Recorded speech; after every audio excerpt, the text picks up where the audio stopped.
Hey everyone, today I'm going to be talking about Converge's latest album, All We Love We Leave Behind. It's the band's 8th studio album, and now the band have been around for just over 20 years and have released some albums that are regarded as classics in the genre, such as Petitioning the Empty Sky, Jane Doe, You Found Me and Axe to Fall. With this latest LP, they sound just as noisy and abrasive as they have before. All the classic Converge sounds are here. All the attributes still here, like the feedback, the super distorted vocals, and stuff like that. Now, to open the album, you have the single which dropped earlier this year, Aimless Arrow, which when I first heard it reminded me of Dark Horse from the last album, Axe to Fall.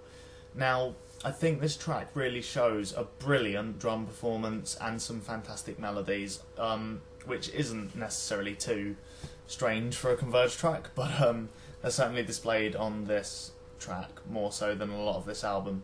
The next track, Trespasses, has this super noisy and distorted opening riff it's really nice. It's quite fast, it's really dense production wise, and it's just a really great riff. It then goes into a verse riff which is admittedly a slight deja vu when it comes to Converge. It's nothing necessarily too new or unique, but it still sounds like Converge. It still sounds great. It's super aggressive as always. And towards the end of this track, the guitar work just gets better and better with these melodies that come in and just really kick the song up a notch. The next track I want to talk about is a track called Sadness Comes Home. It's one of the more mid-paced tracks off the album. There's some really great riffing on it. It kind of reminds me of Black Sabbath in the intro and towards the end. On this track, the guitar play is absolutely great. It's a brilliant mix of a really brutal sound and a really melodic sound as well. I felt it was just a really nice track, like a lot of the tracks on here. The track that comes straight after that, Empty on the Inside, is this really aggressive track, again, like classic Converge, but it uses some really nice feedback in the intro. There's a great build up on the drums with a really nice bass groove at the start. There's some nice vocals that come on layered on top of it as well. And as this build just carries on, eventually everything just cuts and you have this guitar that's just ringing out this feedback before it eventually kicks into a breakdown which reintroduces that first riff with the feedback, and it just sounds really nice and sharp and noisy. The next track, Sparrow's Fall, is one of the short songs on the album. It clocks in at about 1 minute 20, I believe, 1 minute 25 or something, and it is just a short burst of really chaotic energy. It's not necessarily as memorable as some of the other tracks with more melody, but that's to be expected really. It's still a great track, a real like kick in the teeth kind of thing that you're used to with Converge. Some of the other highlights on the album are, for me anyway, one of the massive ones was Coral Blue. This kind of 4-minute mid-paced, like quite chilled track. At the start there's some almost like whispered vocals kind of thing, which I don't think I've heard Converge do a great deal of. It's in there definitely a little bit, but not so much. The guitars are very melodic, some nice bass in the background, which is actually something I want to point out about this album. It's just got great production. I can hear everything. The bass is definitely there. You can hear the drums clearly. Both guitars are in the forefront.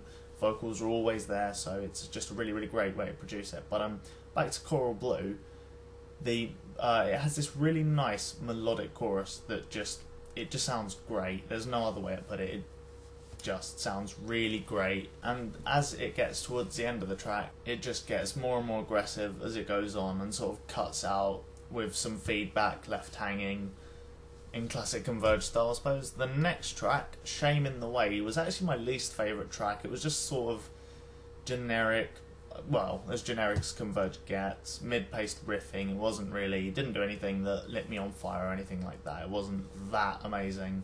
However, the two tracks after it, they're pretty much the same track, because the one after this, Precipice, I think I'm pronouncing that right, but whatever, it's kind of a prelude to the next track, which is the title track, All We Love We Leave Behind.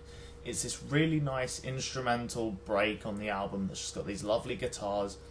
You hear some piano in the background, stuff like that. You've got the other guitar playing some melodic lines behind it as well. It's just a really nice prelude into All We Love We Leave Behind, which is actually probably my favourite track on the album. It really opens up quite nicely with this nice guitar riff laid down, and there's this kick-ass drum fill that comes in to sort of build on the song, and it just builds and builds and builds. Then as it builds, this brilliant tapped riff comes in that really keeps the song, you know, growing, keeps it moving along, before eventually vocals come in. And the vocals on this track are actually somewhere between the screamed voice and the more mellow voice that's been used a lot on this album.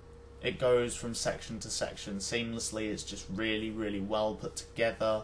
It's slightly less chaotic than the other tracks on this album, and it kind of just sounds really epic in a sense. I hate using that word, but in this case it definitely fits. Towards the end, the rhythm starts changing up a little bit and it gets a bit more chaotic.